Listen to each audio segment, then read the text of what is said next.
안녕하세요, 가문입니다. 오늘도 돌아온 그것이 알고 싶다. 제가 오늘 이 컨텐츠를 갑자기 진행하는 이유가 제 친한 동생 바로 TWM 스트랩, 저번에도 한번 출연을 했었죠. 구형 총콘 모델. 그때 생각보다 많이 봐주셔가지고 나름 기분이 좋았습니다. 현행으로 나오는 모델 말고 이런 구형 모델 이런 것도 한번 보여드리고 싶었는데 마침 기회가 와서 찍었는데 반응이 좋아가지고, 하여튼 지금 동생이 이번에 모나코를 사왔습니다. 그래서 제가 이 모나코를 왜 샀는가, 어떤 점이 좋았는지 어떤 점이 별론지 이런 것도 한번 물어볼 계획입니다. 안녕하세요. 안녕하세요. 왜 이렇게 긴장했어요? 오랜만이니까 TWM 스트레이입니다. 아니 갑자기 목소리가 너무 가늘게 내서 깜짝 놀랐네요. 약간 중성화된 느낌. 네, 자 봅시다. 제가 저번에 모나코를 사고 싶다고 한번 듣기는 들었는데, 네네. 자, 이 모델을 왜 갑자기 사셨죠? 예전부터 사고 싶던 모델이긴 했는데 학생일 때는 이제 비싸서 못 사고, 성인 되고 돈 벌고 나서는 이제 롤렉스가 가지고 싶어지다 보니까 모나코 가격이면 그래도 돈 모아서 롤렉스 사는 게 안 나을까 싶어서 그러다 보니까 패스를 하게 됐는데, 중간에 무너치도 경험하고 까레라도 경험하고 여러가지 경험했는데 아이코닉한 시계 모나코는 한 번도 경험을 보지 못해서 그게 좀 아쉬운 기억이 있었어요. 그래서 이번에 기회가 돼서 구입해서 사용하게 됐습니다. 그러시구나. 가장 큰 이유는 이제 데이토나 못 사서죠. 데이토나 못 사서. 그러면 데이토나에 대한 갈증이 좀 남거든요. 그렇게 되면 결국에는 얘도 나가는 거 아닙니까? 근데 그만큼 돈이 안 모일 것 같아요.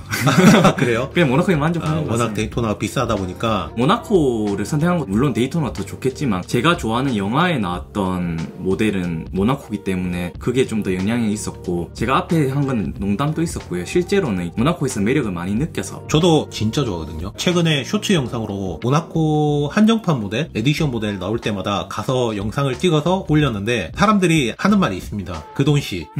저도 그랬어요. 네, 왜냐면 지금 인하우스 무브먼트가 들어가면서 가격대가 거의 1000만원? 비싼 거는 1500만원 이렇게 하니까 저는 근데 사고 싶거든요. 지금은 여유가 없지만 나중에 여유가 되면 하나 사보고 싶은데, 그러면 이 모델은 중고로 사셨잖아요? 네, 단종된 모델이라서 중국밖에 살 수가 없었고, 네. 개인 거래하기에는 조금 부담이 있어서 저는 스트레스 받는 거 별로 안 좋아하거든요. 그래서 물건 살 때는 유명한 업체들, 시계 명품 업체들 가서 그냥 있는 걸 사는 편입니다. 오버홀 폴리싱 다 된 거고요. 가격적으로 보면 나름 합리적으로 보이는데요. 지금 좀 괜찮은 물건을 구입하신다고 보면은 400만원에서 500만원대 사이로 아마 매물이 보통 구하실 수 있을 거예요. 그 가격을 생각하면 지금 현행에 비하면은 거의 절반 가까운 가격에 살 수 있고, 실제로 아이코닉한 디자인을 즐길 수 있기 때문에 중고 제품을 사는 것도 크게 매력이 있다고 봅니다. 지금 기준으로는. 그렇죠. 중고가 또 장점과 단점이 있는데, 저는 뭐 어떻게 사든 상관은 없다는 마인드거든요. 그러면 이 모나코의 히스토리 혹시 뭐 간단하게 저희 구독자분들한테 이야기를 한번 해주시면. 일단 처음에 나왔던 모나코 모델은 대고이어 모나코 이게 아니고 그냥 고이어 모나코였고요. 그 1969년도부터 시작되었다고 합니다. 이게 최초의 방수 오토매틱 크로노그래프라는 자기들의 주장이 있고, 1970년도에 태고이어에서 이제 스위스의 카레이서에게 처음으로 후원을 해서 거기서 트랙에서 테스트가 되었고요. 이듬해에는 다들 아시는 영화 르망, 거기 스티브 맥퀸에 의해서 데뷔를 했어요. 실제로 그 영향이 제일 크죠, 지금까지도.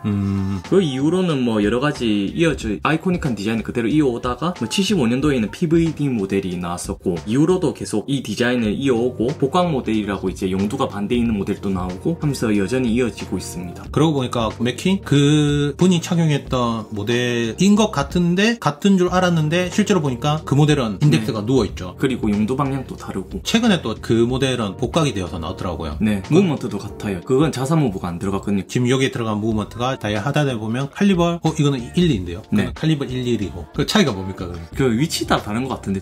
그냥 네. 크라운 위치에 따라서 다른 뭐 거구나. 다르게 수정이 된 것 같아요. 둘 다 자사 무브가 아니고, 솔직히 고민을 많이 했어요. 두 모델 중에서. 제가 구입할 때 당시에 가격 차이가 거의 없었거든요. 그래서 어떤 거를 하냐 고민했는데, 저는 썬레이 다이얼을 좋아해요. 서마리너 좋아했던 것처럼, 조금처럼. 그래서 이 모델이 저한테는 더 끌렸어요. 이게 진짜 처음 보시는 분들은 이게 뭐야 이렇게 왜 이렇게 못생겼지? 맞아요. 이렇게 못생긴 시계를 왜 좋아하지? 이런 식으로 많이들 말씀을 많이 하시거든요. 시계라는 게 아무래도 히스토리를 알게 되고 많이 보다 보면 결국은 적응을 하게 돼요. 또 착용해보니까 또 나쁘지 않아요, 생각보다. 그러다가 사시는 분들이 꽤 많거든요. 분명히 지금 보시는 분들 중에 모나코 이 마니아 분들이 좀 계시거든요. 제가 아는 타 브랜드에 계신 분도 그 그분도 모나코 완전 마니아라서 한정판 모델도 사시고 일반판 모델도 있고, 저도 그분을 보고 솔직히 깜짝 놀랐습니다. 아, 이 정도로 모나코 모델을 좋아하시는 분이 있구나. 이 모델만에 굉장히 매력이 많은 것 같아요. 그러면 이 모델의 장점, 매력? 가장 큰 장점은 변하지 않는 디자인이고요. 아이코닉한 디자인을 주는 시가 몇 개 있죠. 무너치나 아니면 롤렉스의 다수 모델들, 서마리너라든지 데이토나도 그렇고, 그렇게 아이코닉한 디자인을 즐길 수 있다는 거에서 장점이 있고요. 그리고 자동차 좋아하시는 분들 같은 경우에는 진짜 검증되고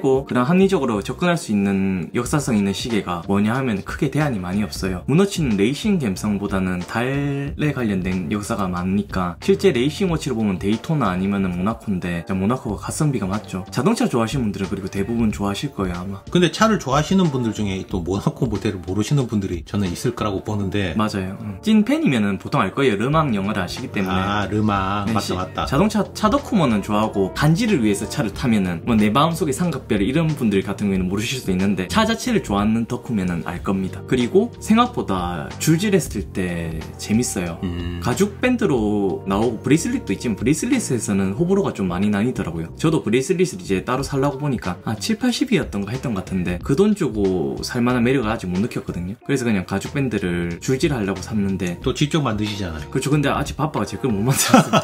저도 바꾸고 싶어요 빨리. 아, 그렇구나. 그럼 단점? 단점은 크죠. 모르는 분한테는 커요. 그래 손목이 얇은 분들은 착용하기 어렵습니다. 솔직히 저한테 물어보시는 있거든요. 손목이 16.5인데 모나코 사도 될까요? 안 됩니다. 그건 안 어울리실 거예요 아마. 이 모나코 2111 모델 이전 모델 같은 경우에는 좀 더 작고 우모글라스 쓴 모델이 있었거든요. 그 모델은 한 40mm 전후인 느낌인데 이 모델은 확실히 그 이후로는 커졌어요. 그래서 손목에 따라서 소화하시기 힘드실 수도 있거든요. 그래 대중적인 건 약간 떨어지는 게 그것 때문인 것 같아요. 하지만 17 이상이고 이러시면은 그냥 소화하실 수 있을 거예요. 파네라이 느낌이라 보시면 됩니다. 다만 파네라이처럼 둥근 형태가 아닌 스퀘어이기 때문에 좀 더 사이즈 대비 커 보인다. 그렇네요 보니까. 그리고 하나 더 있죠. 제 입으로 말하기 싫은데 다들 말하죠. 무브먼트. 범용 무브먼트가 사용되었다. 단점이라고 보시는 분들이 있는데 저는 유지 보수 측면에서는 범용 무브를 좋아해서 크게 문제도 안 되고 저는 크게 무브를 따지진 않거든요. 그러면 지금 여기에 들어간 무브먼트는 에타칼리버 네네. 289의 모듈을 올린 거잖아요. 네, 리듀스드에 들어갔던 무브먼트 그런 형식이라 보면 될 것 같아요. 지금 보면 3시에 스몰 세컨드가 있네요. 한쪽 계속 돌아가니까 심심하지 않습니다. 안 돌아가면 메카코츠 느낌이죠 그냥. 그건 또 맞죠. 뭐라도 돌아가는 게 아무래도 크로노그래프의 장점이 아닐까 싶습니다. 그렇구나. 벌써 10년이 넘었죠. 이게 처음 출시되었던 게 저는 2005년도로 들었는데 2020년도까지가 판매되었더라고요. 아, 그래요? 마지막 단종 전에 가격대가 이제 800만원 후반 이렇게로 알고 있었는데 그거 생각하면 뭐 아직 현행 느낌도 있는 것 같습니다. 오래된 느낌이 아니에요. 차로 치면은 BMW 한 F바디 후기형 그런 느낌이라 보면 될 것 같아요. 잠깐 이 모델 두께가 어느 정도 되나요? 두께는 그냥 밥솥이죠 뭐.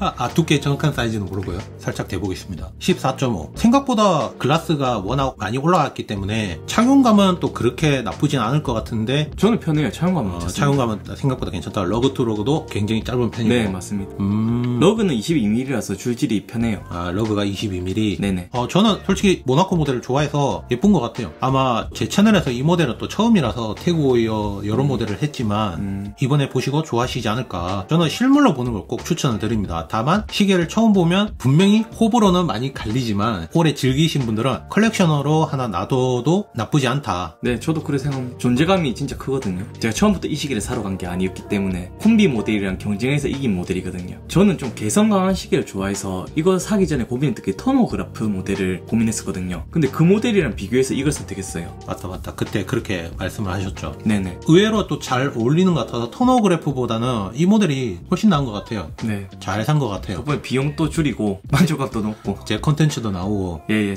상부상조하는 거죠. 제가 한번 마지막으로 시계 크기 차이를 지금 보면 스틸핏이가 44mm, 얘가 공식적으로 39mm인가요?